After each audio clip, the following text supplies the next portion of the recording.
Cockroach పార్టీలు, భయంకరమైనటువంటి పిచ్చి పిచ్చి ధర్నాలు చేసే వీళ్ళంతా ఎంత నీచులో తెలుసో. వీళ్ళంతా దేశభక్తులు కాదు. మన దేశాన్ని బంగ్లాదేశ్ లాగా నాశనం చేయాలని, శ్రీలంకలాగా తయారు చేయాలని, నేపాల్లో తగాదాలా చేయాలని, మన దేశాన్ని మళ్ళీ ఎందుకు పనికి రాకుండా చేయాలని అంతర్జాతీయంగా జరుగుతున్న కుట్రలో ఇదొక భాగం. నేను చెబుతున్నాను, నాకు తెలుసు. హాయిగా సాగుతున్న పరిపాలనలో ఎప్పుడైనా ఒక లోపం వస్తే ఆ లోపాన్ని అడగడంలో తప్పులేదు. ఇప్పుడు నీట్ పరీక్ష, అందులో ఏదో పొరపాటు జరిగింది, వెంటనే మన ప్రధాని గారు దిద్దుబాటు చర్య చేశారు, మళ్ళీ పరీక్ష పెట్టారు, అందులో ఎంతోమంది పైకి వచ్చారు. కానీ ఆయన రాజీనామా చేయాలని కోరడం ఏంటంటే అసలు పిచ్చి మాట. కాకపోతే అంటే ఆయన పడగొట్టేసి నువ్వు అందులో దూరదామనే. 70 ఏళ్ళు ఈ దేశంలో నేను హిందువుని చెప్పుకోవడానికి అందరూ సిగ్గుపడ్డారు, భయపడిపోయారు. మా ఇంట్లో మా చిన్నప్పుడు పూజ చేసుకోవాలంటే పక్కవాడు మైకు పెడతాడేమో అని మేము భయపడేవాళ్ళం. మా పక్కనే ఓ చర్చి, ఓ పక్కనేమో ఈ గై వెళ్ళేటట్టు మసీదు. వాళ్ళేమో పొద్దున్న సాయంత్రం అనే తేడా లేకుండా పెద్ద పెద్ద శబ్దాలతో మైకులు పెట్టేవారు. మేము వినాయక చవితి నాడు మైకు పెట్టుకోకూడదట. చాలా బాధలు పడ్డామమ్మా మేము. 2014 నుంచి దర్జాగా నేను హిందువుని చెప్పుకుంటున్నాను, ప్రపంచంలో తిరగలుగుతున్నాను. నిన్న మొన్నటిదాకా బెంగాల్ అట్టుడికిపోయింది, హిందువులు చంపిపారేశారు, బీభత్సం చేశారు. ఇవాళ కదా మళ్ళీ బీజేపీ వచ్చిన తర్వాత దర్జాగా ఉంటున్నాం. కాబట్టి సందేహం లేకుండా మీరు నన్ను ఏ రాజకీయ పార్టీ వాళ్ళు అనుకున్నా నేనేం భయపడ్డా. కానీ ఎప్పటికీ మన ప్రధానమంత్రి గారికి తోడుగా ఉండండి. ఈ పద్మం ఉన్నంతకాలమే మీరు బాగుపడతారు. దానికోసం మంచి పనులు చేయడానికి ప్రయత్నించండి. నిజంగా ఏదన్నా లోపం వస్తే ఆ లోపాన్ని మనం అడుగుతున్నాం, ఏం కాదనట్టలేదు.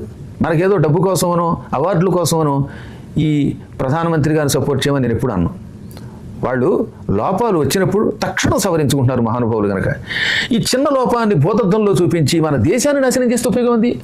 మనం చెట్టు మీద కూర్చున్నాం, కొమ్మ మీద. కొమ్మకి చీడొస్తే ఏం చేయాలి? ఆ చీడను తీసి పారేయాలి, కానీ కొమ్మ నరుక్కుంటాం ఆ కూర్చున్న కొమ్మని. ఇప్పుడు వీళ్ళు చేసే పని అదే, కూర్చున్న కొమ్మని నరుక్కునేలా చేస్తున్నారు. కాబట్టి యువకులారా, యువతీమణులారా, దూరదృష్టితో ఆలోచించండి. ఆ మహానుభావుడు ఉన్నంతకాలం మనం సుఖంగా ఉంటాం, ఆయన వారసులు ఉన్నంతకాలం మనం సుఖంగా ఉంటాం. వాళ్ళని నిలబెట్టుకుందాం. అలాగని చేవ చచ్చిపోయి జరుగుతున్న తప్పులన్నీ చూడమని ఎప్పుడు అంటలా. వాళ్ళు తప్పులు సాధారణంగా ఆ మహానుభావులు చేయరు. వ్యవస్థలో లోపం వల్ల పాతకాలపు వ్యవస్థ ఇంకా కొంత ఉండవల్ల కొంతమందిలో లోపాలు ఉంటే వాటిని సరి చేసుకుని వెడదాం.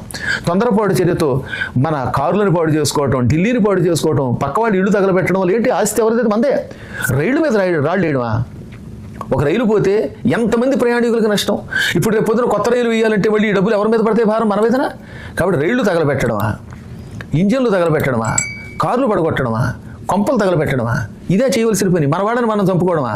కాబట్టి ఈ చైనా వాడి మాయ, పాకిస్తాన్ వాడి మాయ, అంతర్జాతీయంగా జరుగుతున్న కుట్రల్లో మీరెవరూ కూడా పాలు పంచుకోకండి.